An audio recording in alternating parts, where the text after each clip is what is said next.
because it is possible to teach design even in the poorest of nations. It doesn't matter how low that nation is. And design is interesting because the whole idea of technology is the creation of products. Okay. So if Nigerians are crying about fake products, fake this, fake that, the only solution to that is to design. If you design, then you can be sure before what is coming out before even manufacture what kind of product you have. So it is no longer a matter of fake product. Fake product.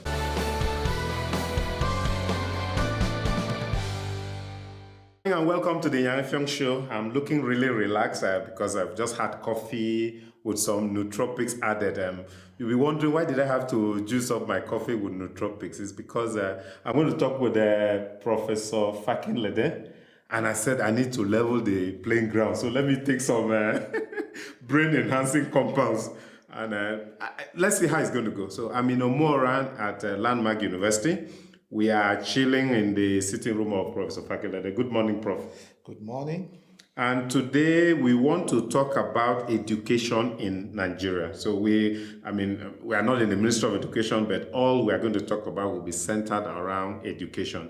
Because I met Prof back, I think last September, in Landmark University. And we're talking about the lecture delivery and what Prof was doing. What are you doing presently, and how are you delivering lectures to your students? Well, I'm presently on sabbatical from University of Lagos. I'm working at Landmark University in Umuaran. It's a very serene place, and you need to see it to believe it. Several years prior to this, my family used to have retreats at Songhai Center in Benin Republic. But I haven't been here for 7 months. I just got to the conclusion that we have enough to really give us a good retreat in a place like this in Nigeria. It's very nice.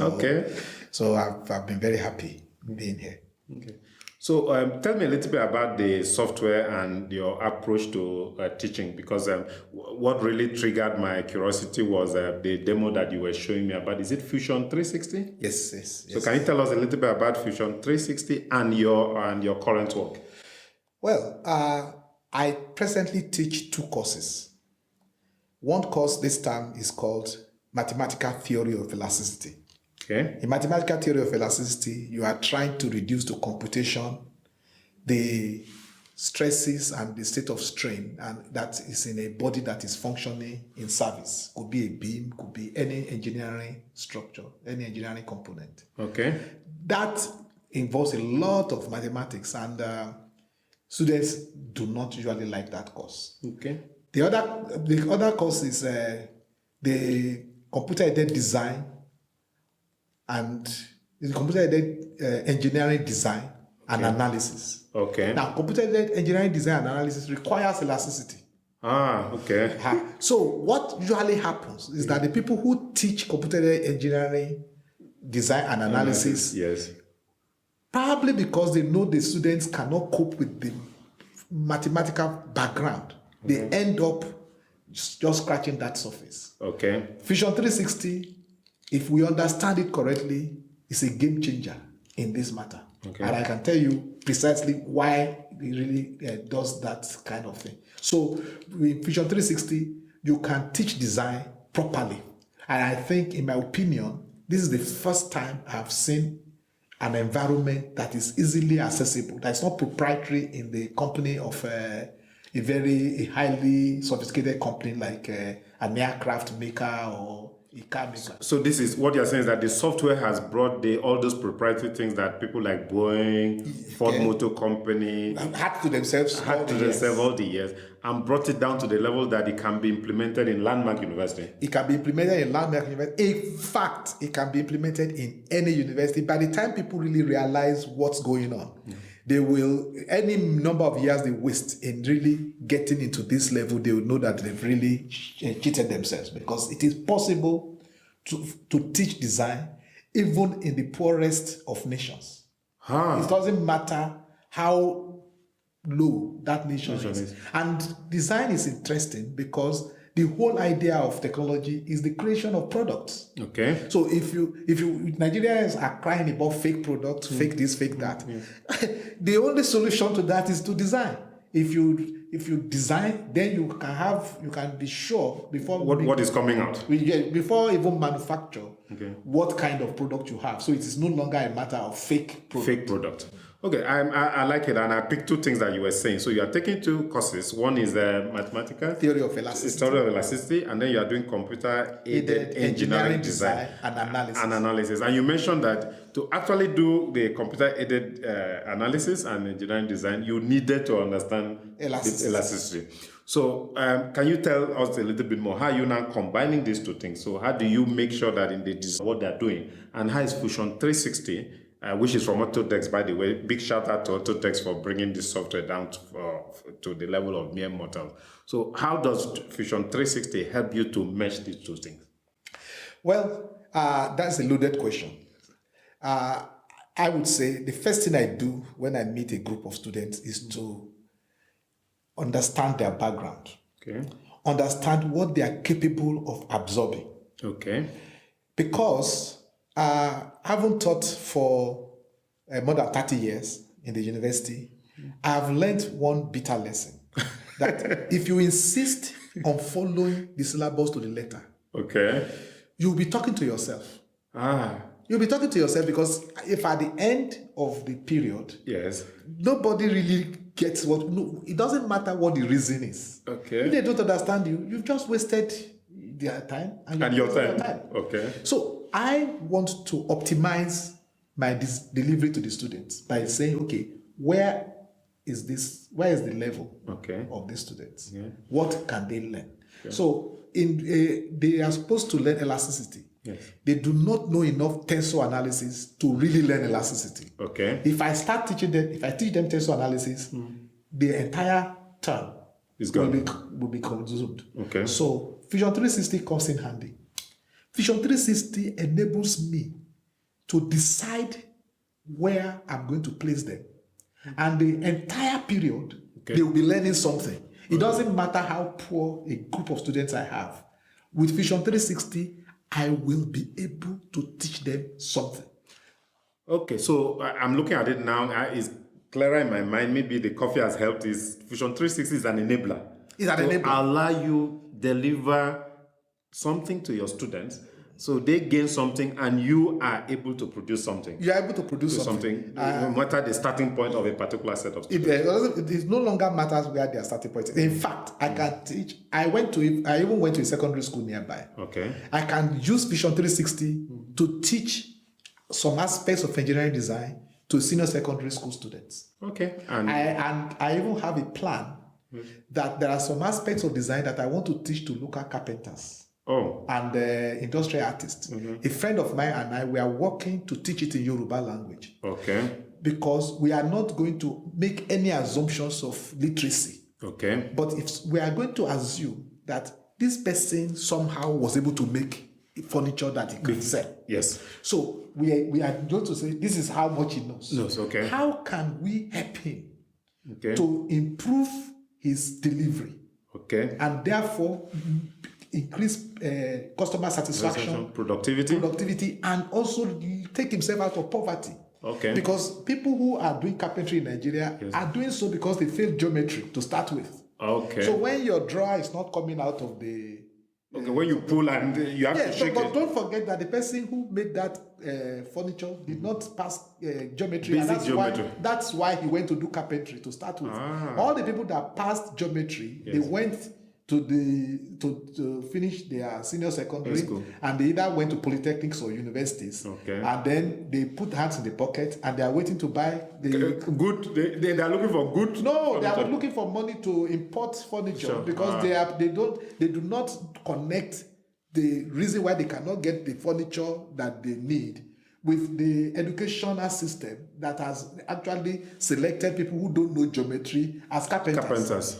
We're getting somewhere now. I think I'm beginning to see the link between having a good educational system and what you get in your day-to-day life. I mean, all of us know that if the educational system is not good, things will be bad. But actually seeing this direct link makes things clearer. Yes, but I think even when you talk about the educational system, you see, when government and many authorities are talking about the educational system, they are thinking of achievement rates in school SAT and those things are important. Yes. But the part I'm even focusing on right now is that as a nation, Okay. how does our educational system select the tailors?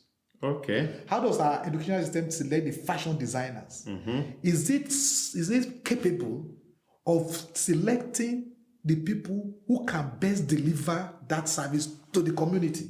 Okay. Or does it select the worst? If it selects the worst, then that service will not be met. And the only people who will ever be satisfied with what they have are people who can go abroad. That then means that our educational system is actually responsible for economic drain.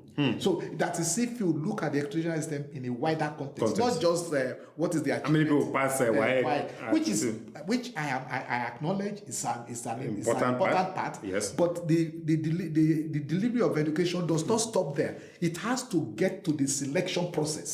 So the funnel for different tax and other things has to be embedded in the educational system. Because the French people are famous for fashion. Yes. And fashion industry might actually be fetching France more than oil is fetching Nigeria. Yes, of course. Okay, so the French will really think that they are fashion people. They will make as much money as people who are prospecting oil. Okay. So you hear the name of Yves Saint Laurent or several of these people have made in fashion. They do not want to Chanel. they do not want to go to oil industry because oil industry is nothing to them because they enjoy what they are doing and they are making as much money, if not more, from that thing. Okay. So what about your drivers? What about the people who are doing car racing? How does the system select those people who do car racing? How does the system select the chefs? How does the system select the coaches? Okay. So do you have for coaches people who could not do anything else and just say, look, what can I do? Yes. And then so the sporting system will not. So all of these things can bring wealth to a nation. But when the nation continues throwing the worst possible candidates at all these things, even the horticulturists, how many football fields do we have? How many well-cut grass? Who are the people that the educational system push into those? The educational system pushes to those kind of places that could have can reverberate on the economy and the well-being of. And it is. Okay. So this is not a theory. This is actually practice. Our poverty is actually explainable in terms of these things. Okay, the selection for different tasks that the educational system does. And it's a natural process, so you can't run away from it. Okay, now I'm sure now people will be curious the type of background you have with all the things that you are propounding. So can you just take a little step back and you mentioned that you've lectured for more than 30 years. And what have you done before being a visiting professor at Landmark University? Can we take a step back from your education back to where you started and how you ended up here? Well, I studied engineering at the University of Lagos. If you don't want to go much further back, yes. But prior to that, I was studying under the missionaries at St. Joseph's College, Ondo. Okay. I do not want to forget that because whatever I know about life was taught to me by the Roman Catholic missionaries that showed me how to live sacrificially and knowing fully well that I would not understand.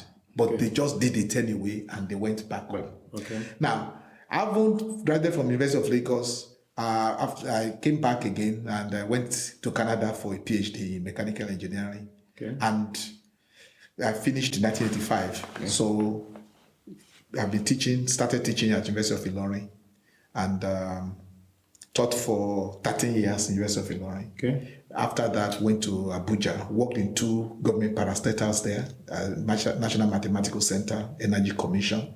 And one will wonder, why did I leave the university? I was not getting what I thought I should get in the university environment.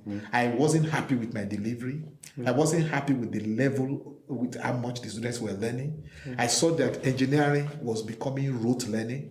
Engineering was not becoming an enabler to make people produce products.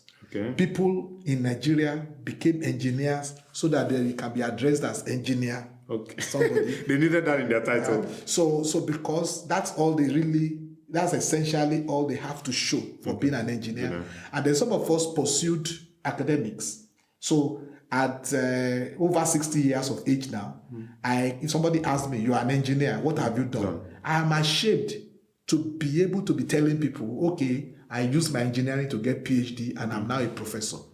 I think what an engineer ought to be able to do at this stage would be to say, well, because of my engineering, that product, that service, Yes. that is taking place. Okay. And as a people of my own generation, it is not that we produce absolutely nothing, but we have not given sufficient return Okay. to the nation for the and to the people of Nigeria for the amount of resources that were expended to make us who we are. Okay. And that was why I left the university in 1998 to Abuja, and I trying to work with my hands, worked in 2 places.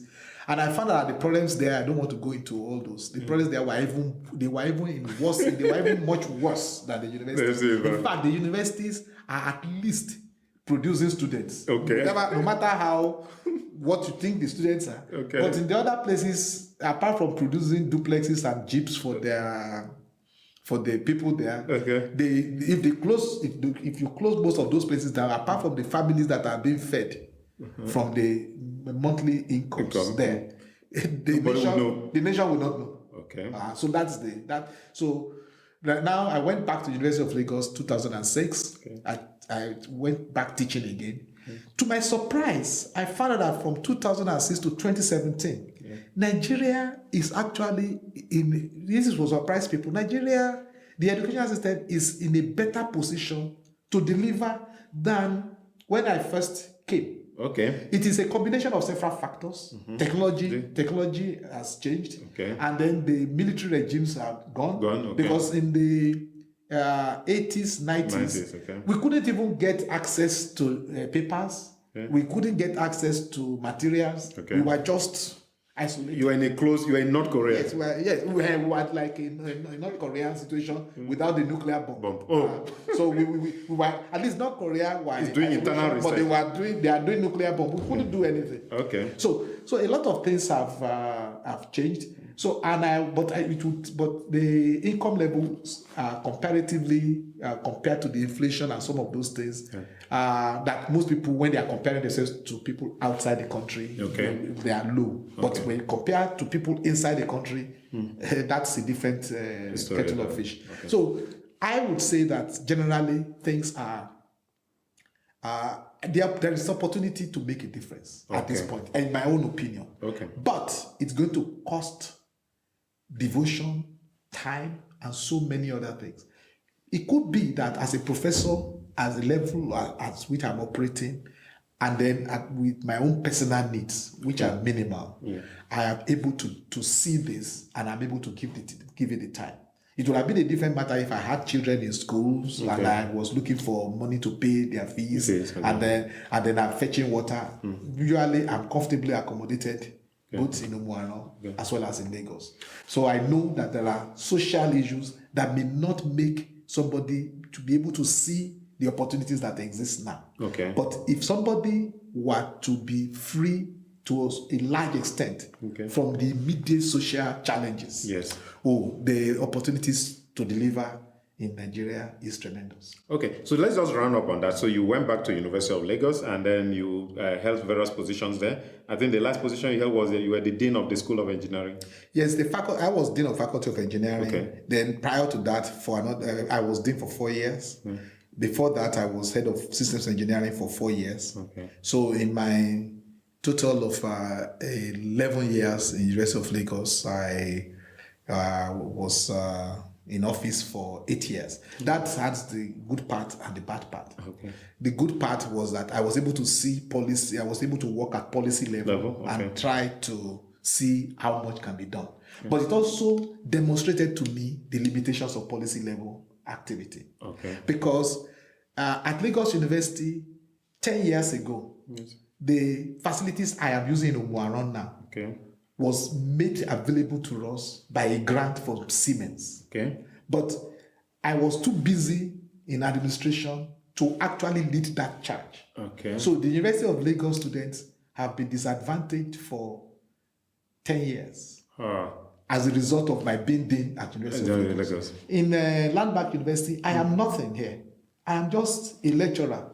Just go teach your classes and get lost. Okay. That gave me enormous opportunity to think. Okay. And it is because of that thought that I was able to connect the Fusion 360 platform, which is also more modern than the Solid Edge that I had 10 years ago. Okay, it's more modern. And then the fantastic thing is that Autodesk makes it free for academic uses. But wonderful. So because it is free for academic uses and the academic version is essential, is exactly the same as the top version that the companies use. Okay. So there is no limitation. Not only so, they also solve the problem of computer availability. Okay. Because normally, to really run a finite element program that will realistically look at a real material, yes, you will need to chain like 20 to 50 computers together, do multiprocessing. Yes. But if you have a problem like that, you run it in the cloud. And Autodesk also makes the cloud, those cloud credits are free. Okay, so the resource are for academic use. Academic use. So there are two things. First of all, the cost of purchasing the software is out. So the cost of entry is low. The cost of entry is low. And the cost of usage of getting the hardware needed is also zero. That cost is, well, it's not exactly zero because all you then need to invest on is having an internet bandwidth for your staff and students, which is so small compared to the cost of the hardware. It is so small, but if you do not invest in that, you've lost it out because you've lost out because there is nothing you can do without an internet bandwidth. Even if the lecturer is to purchase his own bandwidth, he will be learning. Yes. But that's not going to be helpful because the whole idea is not to teach the lecturers. It's just like you have a football team. And the football team provides a stadium for the coaches. So the coaches have a stadium to practice in, and then the players are in their village or something. Then how can that become a winning team? No. So you don't tell me that the lecturers have access to the internet. What I am concerned about is what is going to make or break a university today in getting into the technology that we are discussing. Yes. Is how much access does a student have to the internet. That is going to be that because that's the only thing you are now contributing. Because the student's computer, a standard laptop will be fair. If it has a graphics processing unit, GPU, it will be better. But it doesn't have to be the supercomputer that would normally have been needed for such application. Finite element simulation because of the cloud credits that Autodesk is giving. Fantastic. Again, a big shout out to Autodesk. So I want to distill two things from what you've said. Number one is that sometimes being at the top position is not as what people outside might think. You might do more from a position that does not have that big title and official responsibility. Well, I'm not saying you do more. I'm sorry to. I said you may be able to. Yes, because there are certain things that being up there actually will not give you an opportunity to do. You cannot lead the charge in actual delivery. If you are busy doing administration. If you are busy doing administration. But now, if you are not, you have left on your own. Yes. If you are not being made chairman of this, chairman of that, chairman of the bakery committee, chairman of the water supply, and some of these things, you become a professor to become chairman of a bakery committee in a university. So those are some of the things that. Okay, and what do you get? Okay, you get some free loaves of bread, bowl of rice, and then all those kinds of things are, to me, they are distractions. Yes. Okay. But I tie it back to when you say some people have social pressures that they have not managed well. The second one is that I look at it that the universities have to invest a minimum to be able to make use of resources that are out there waiting for them to grab. But if you don't invest a minimum amount in things like having internet connection, having the right type of lecturers that will harness these things, then those resources will just go to waste. Yes, we are saying basically the same thing. You're getting what I'm saying. But I want to be sure that I use the right words. Okay. I am not even telling the universities to invest. Oh, What I am saying is that the university must orchestrate it.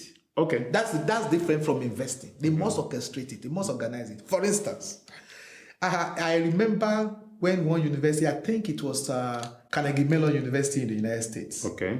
like 30 years ago, the university came out with a policy that every student in the university should come with a notebook, a laptop computer. Okay. Every student. And it was like it was like the Sputnik. Okay. That was such a It was a game changer. people were saying, why should they? But they said, no, if you want to come to our university, you come with a computer.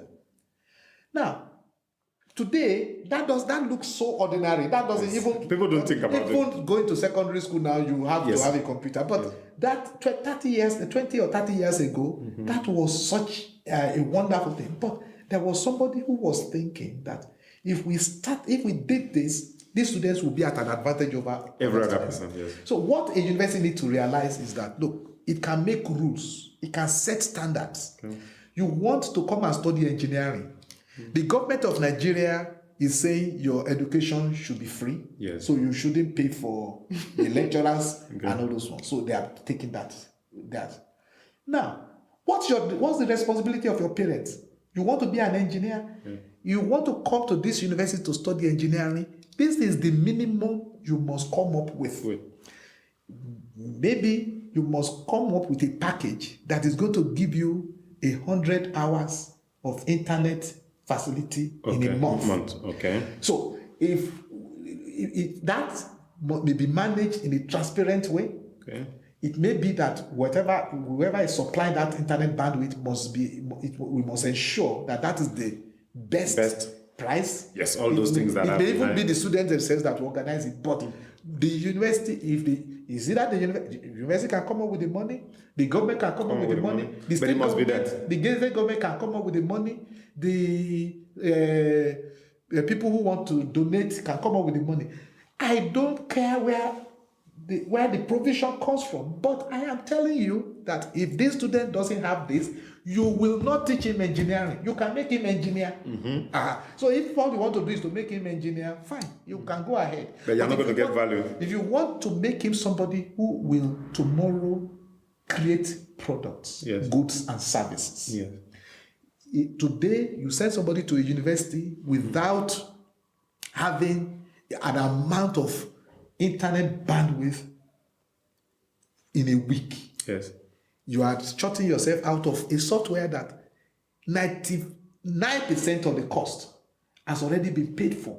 And just that 1%, anybody who has information about the full thing will just know that you are stupid. That's the only thing. Anybody who doesn't think you are stupid is because the person hasn't gotten sufficient information about your situation. Or he's gaining from your being stupid. Okay.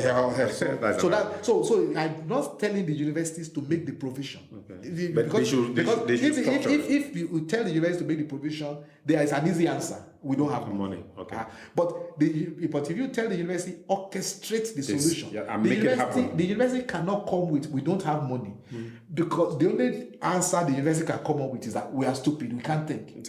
So if you don't make the solution, and you don't make the provision by orchestrating it, if government says, oh, don't charge the no, we are not charging the students. We are saying that this is a minimum. For instance, you cannot tell the students to go to have a lunch in a Hilton hotel and say, okay, these students must go when they are doing this particular thing to the Hilton hotel, and the university has no money. Say, okay, look, parents, a guardian, whoever, if you want your children to join that program, this is what it costs. You are not paying us, you are paying that hotel. But if you consider this an important part of the training of this child, then you pay. But we do not want a mixture. You want everybody in this class, to have this, because this is what they need to be able to move. Yes, it's a okay, I'm mindful of your time, and I know you have what course do you have this afternoon again? Yes, that is computer-aided engineering design and analysis. So that's what I'm working on now to just do some demo and some video for the students, so that even after the class they will be able to get access to this video on the web.